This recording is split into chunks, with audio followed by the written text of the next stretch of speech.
The revelation. The galactic concord had existed for nearly 3,000 years before humanity stumbled onto the interstellar scene. 17 advanced civilizations, each with centuries or millennia of spacefaring experience, had carved up the known galaxy into spheres of influence. Some, like the crystalline Virdekra, had mastered quantum manipulation, while Earth's first mammals were still scurrying beneath dinosaur feet. Others, like the hive-minded Solari, had colonized hundreds of worlds while humans were still fashioning tools from stone.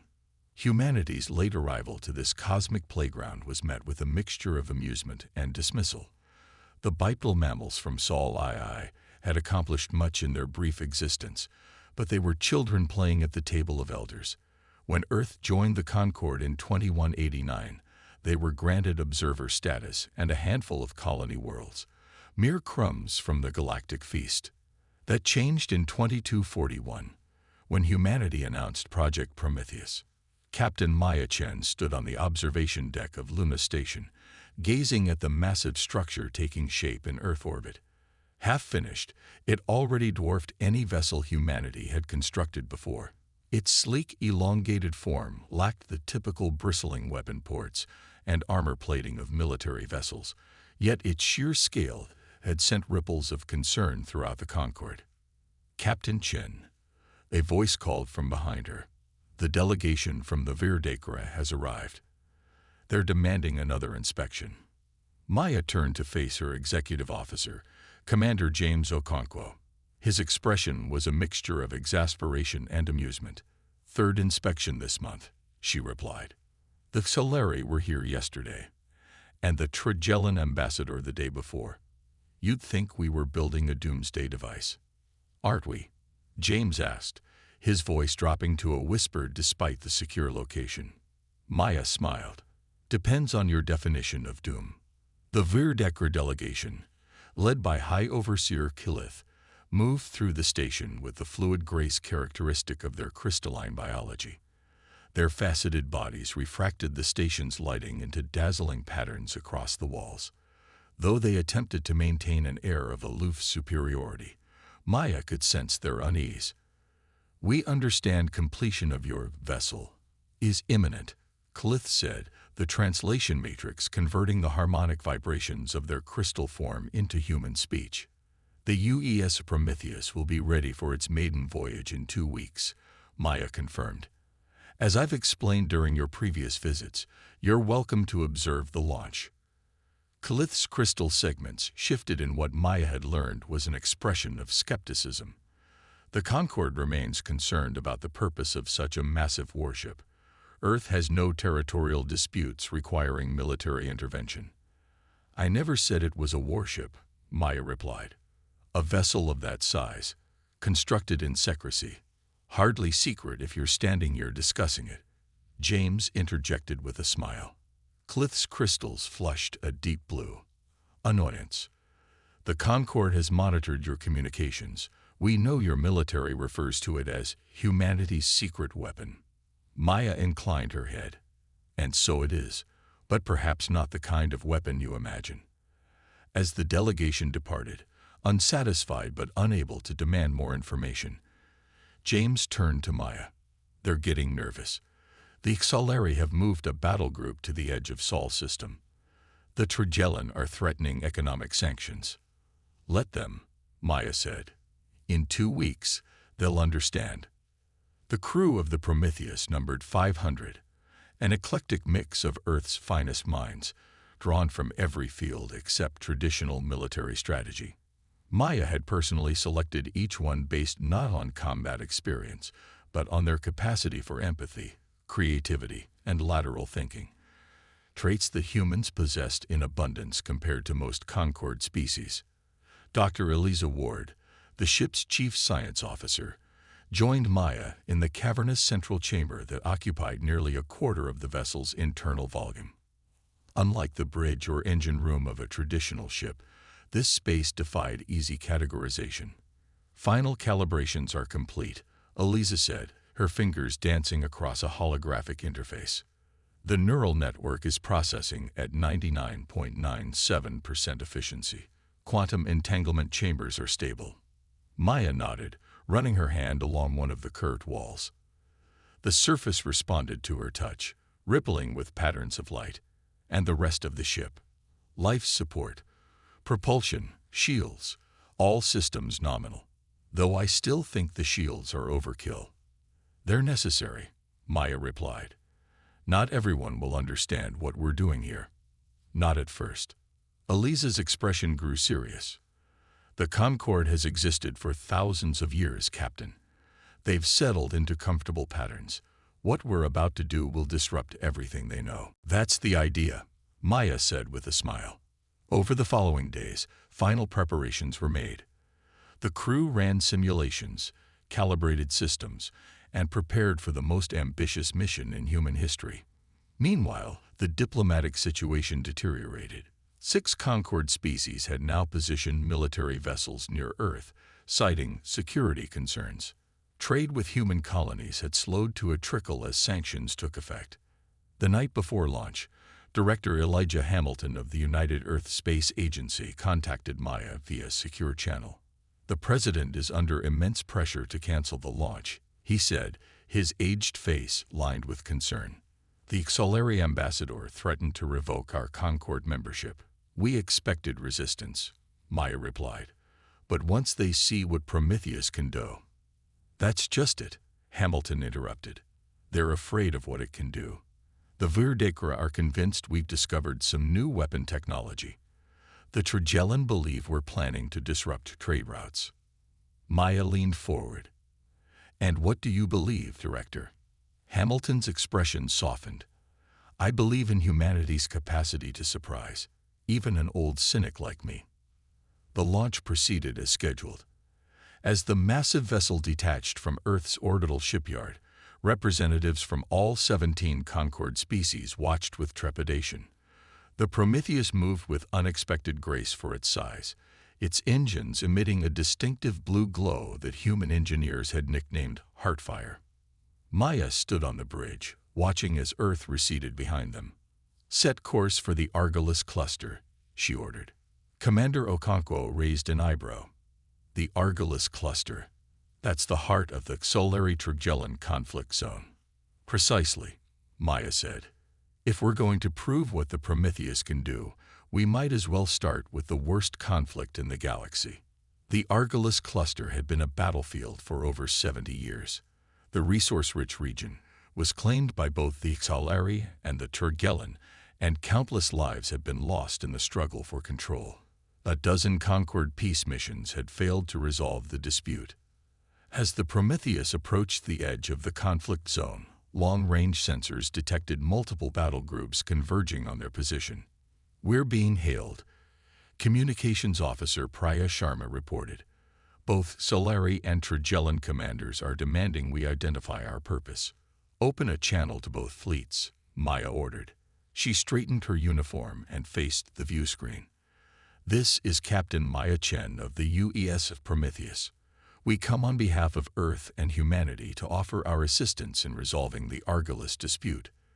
The Solari commander, a towering insectoid whose compound eyes glittered with suspicion, clicked mandibles in what the translation matrix identified as derision. Your vessel has been identified as a weapon, the Xolari stated. Your presence in this conflict zone is unwelcome and provocative. The Trigellan commander, a reptilian humanoid with iridescent scales, nodded in rare agreement with his enemy. The human vessel will withdraw immediately or face consequences. Maya smiled.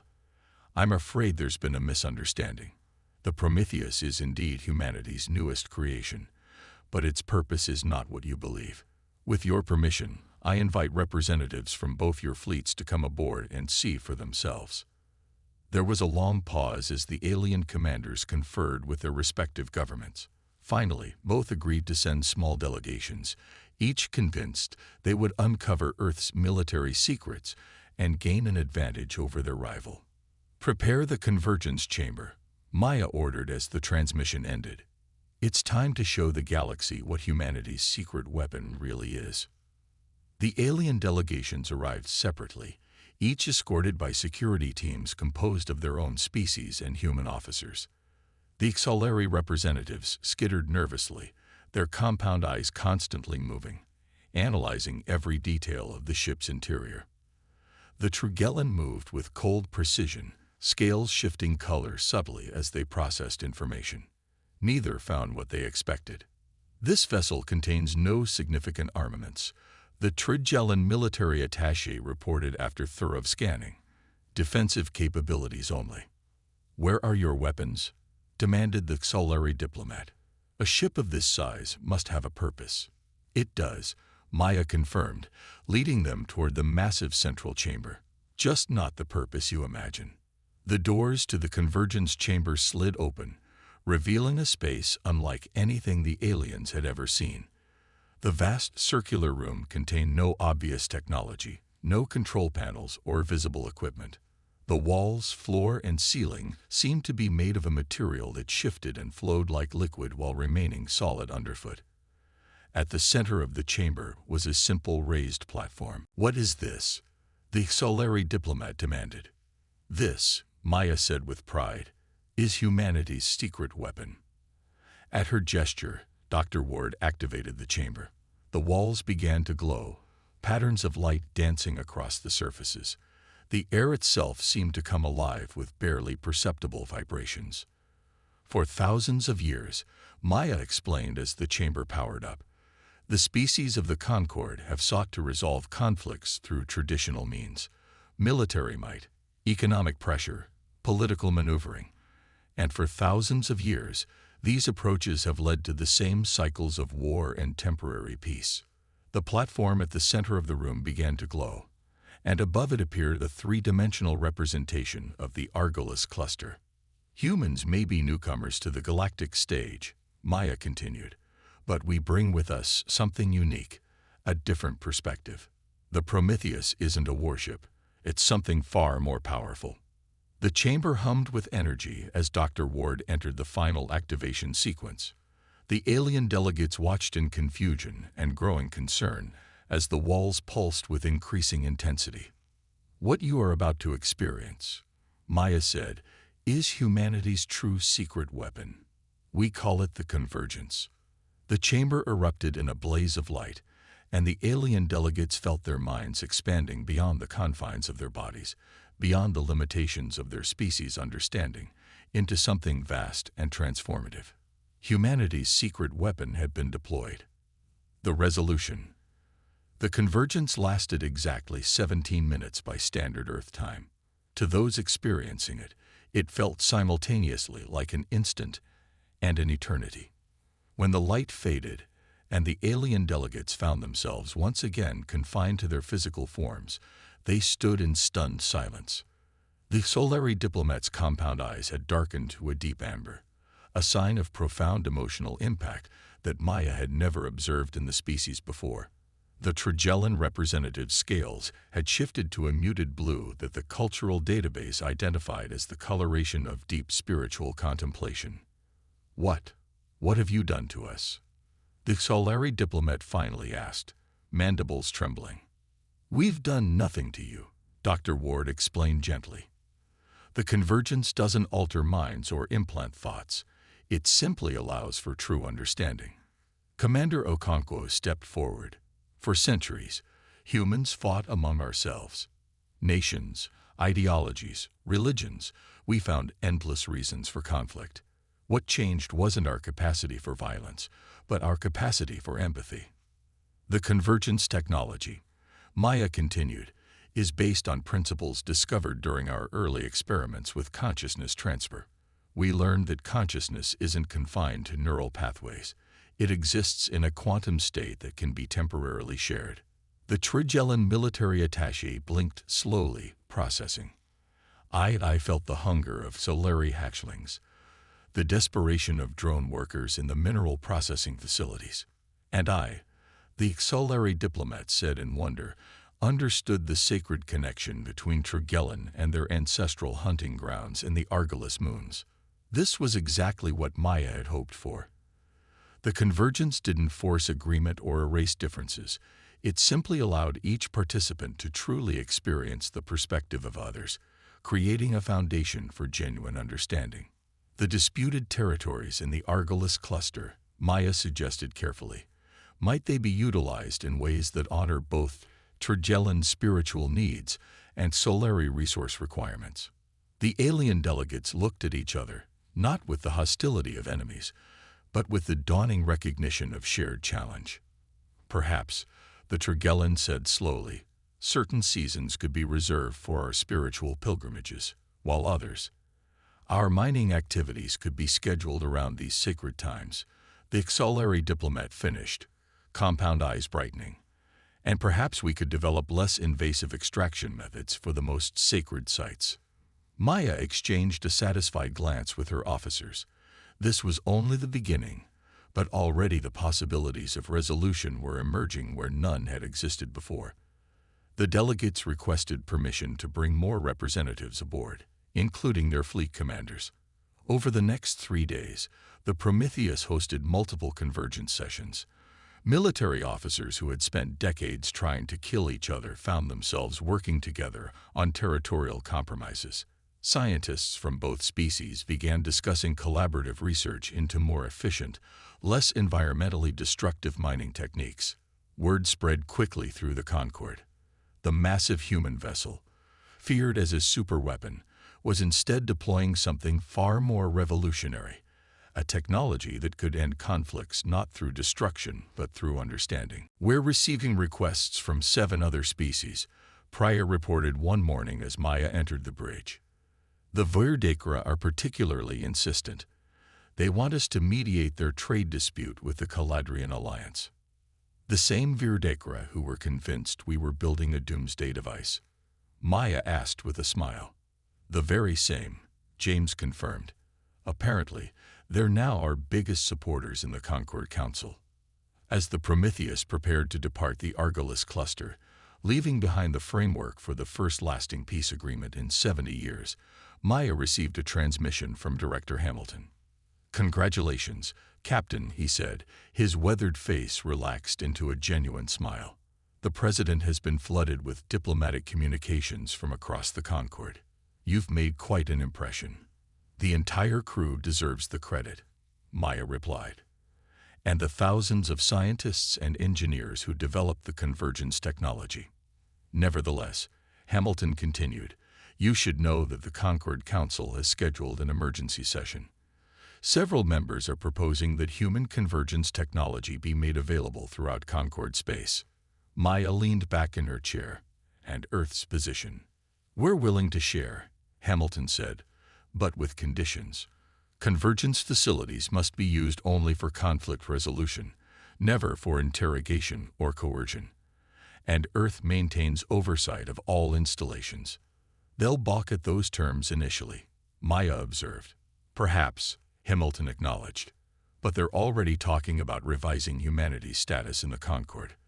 There's even discussion of a permanent seat on the High Council, something no species has achieved in less than a century of membership." After the transmission ended, Maya made her way to the observation deck. Stars streamed past as the Prometheus traveled at FTL speeds toward their next destination. She found James there, gazing out at the cosmos. "Do you think we've changed anything permanently?" he asked as she joined him. "Or will they return to old patterns once the novelty wears off?" Maya considered this. The convergence doesn't create artificial harmony. It simply breaks down the barriers to understanding that make conflict seem inevitable. What species do with that understanding is still their choice. But it gives them a choice they didn't have before, James noted. "Exactly. And that's always been humanity's greatest strength. Not our technology or our military prowess, but our ability to imagine alternatives. To see possibilities where others see only the patterns of the past." 5 years after the launch of the Prometheus, humanity's position in the galaxy had transformed. 3 additional convergence vessels had been constructed, each serving a different quadrant of Concord space. Earth now held not only a seat on the High Council, but had become the de facto diplomatic hub of the galaxy. The convergence technology had evolved as well.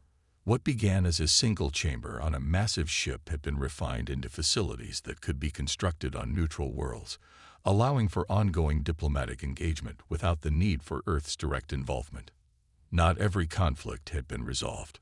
Some species resisted the vulnerability required by the convergence process.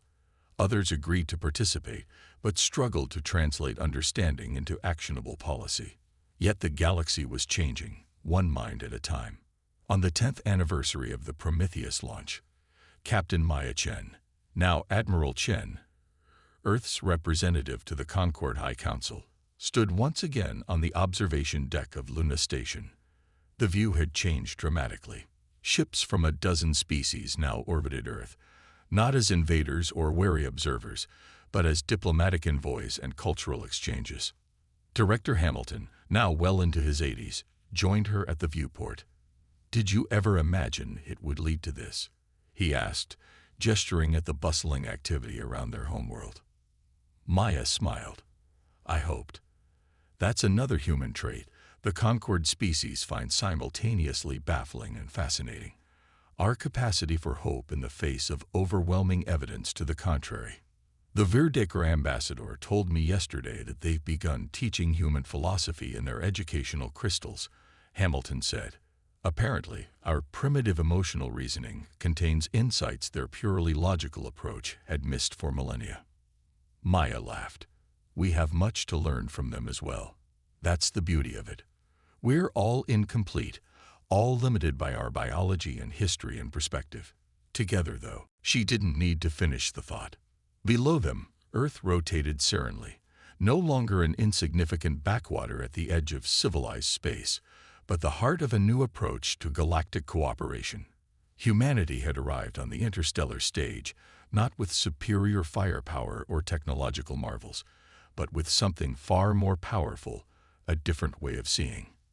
And in a galaxy locked in ancient patterns, that was the most disruptive weapon of all.